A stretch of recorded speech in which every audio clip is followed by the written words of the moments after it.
Hey everyone, so in this short, unplanned video, I'm going to be giving my opinions on Joel's review, if you even want to call it that, of the artillery Hornet. Bear with me, I'm feeling still a little bit under the weather. I got my first shot of the Trump juice the other day, so still coming off that a little bit, but I figured, you know what, the message of this is more important than how I'm feeling, so let's dive into it. So there were quite a few issues I had with Joel's video.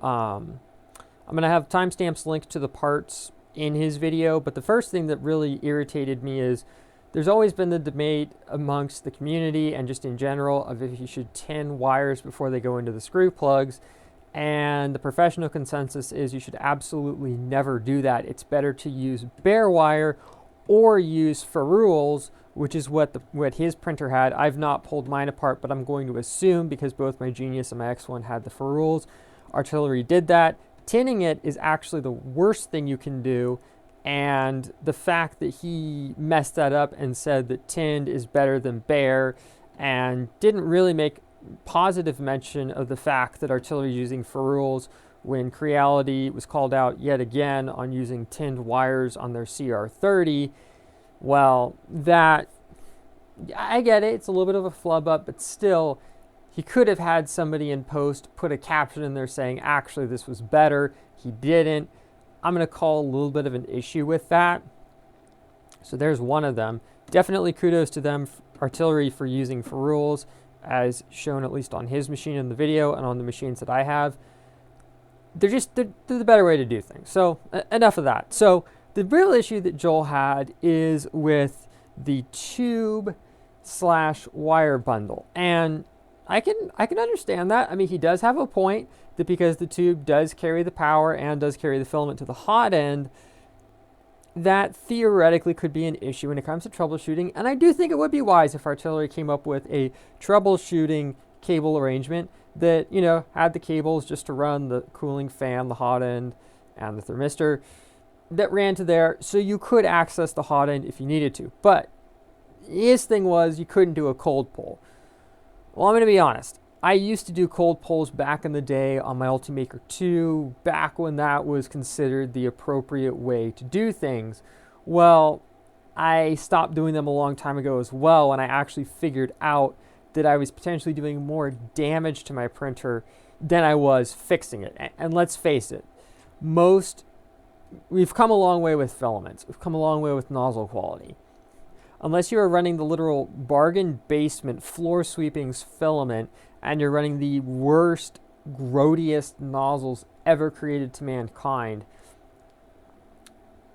or you're running wood filament and you're running it at wrong settings, the odds of having a nozzle jam are actually very, very slim. It's not to say that it can't happen. It can happen, but quite honestly, if you can't break up the clog by just sticking a little acupuncture needle in there and then running some filament through and breaking it up and running it through, if you can't clear the clog with that, quite honestly, you're just better off pulling the nozzle, checking it in the bin, and getting a new one. And I understand some of them cost a little bit more than others, but the reality is it's just easier to do it that way. It's kind of like with cars and spark plugs. Sure, you could go in there, you could clean the spark plugs, and they might last you a couple more thousand miles, but for what it's worth, for the effort it's going to take to do that, just put new spark plugs in. It's like that with this. For the effort it would take to try and clean the nozzle out, just put a new nozzle in.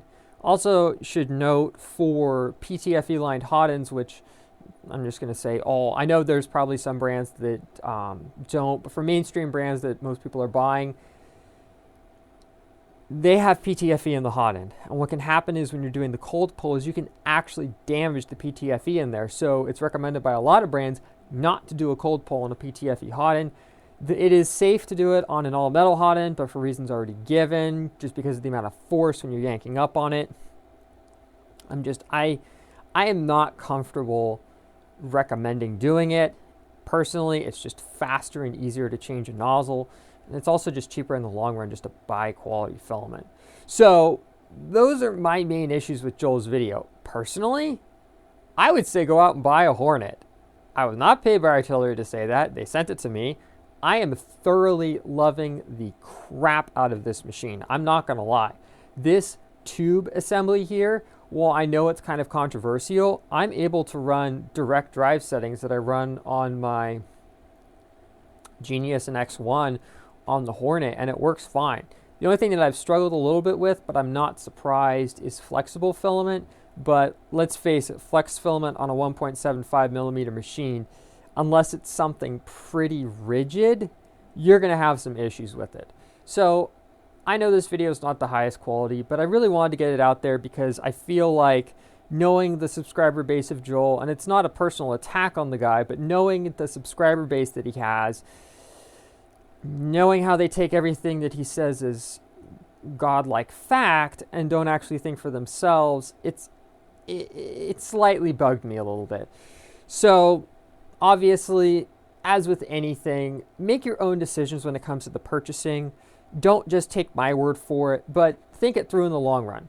Also, I should note, when this machine was created, I believe the target market of this was more for schools and makerspaces, where, quite honestly, there's a reason why this head is held on with 3 screws. I think it was designed like that. So I know it's not the most cost efficient for hobbyists, but for somebody in an environment where you don't have 3 days to sit here and tune and tweak things, you can just pull the assembly off, put a new one on.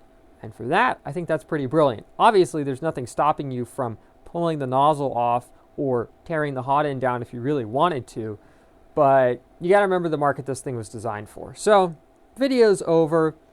Please keep it civil in the comments, but please let me know what you think about this. And as I mentioned, I will link to his video with timestamps to the parts that I took issue with. As for this thing, it has been cranking out some really sweet bottle caps for a friend of mine's little essential oil business. And like I said, this thing has just been a rock solid performer. I've intentionally done where I had short pieces of filament and I fed them in, as one piece is running out in the Bowden tube, I fed another piece in. I intentionally did that on purpose to try and create a situation where something could get clogged in there. And no, knock on printer, nothing happened yet. So just, as with anything, keep things in mind, and I'll stop the video here. Leave your comments down below. See you later.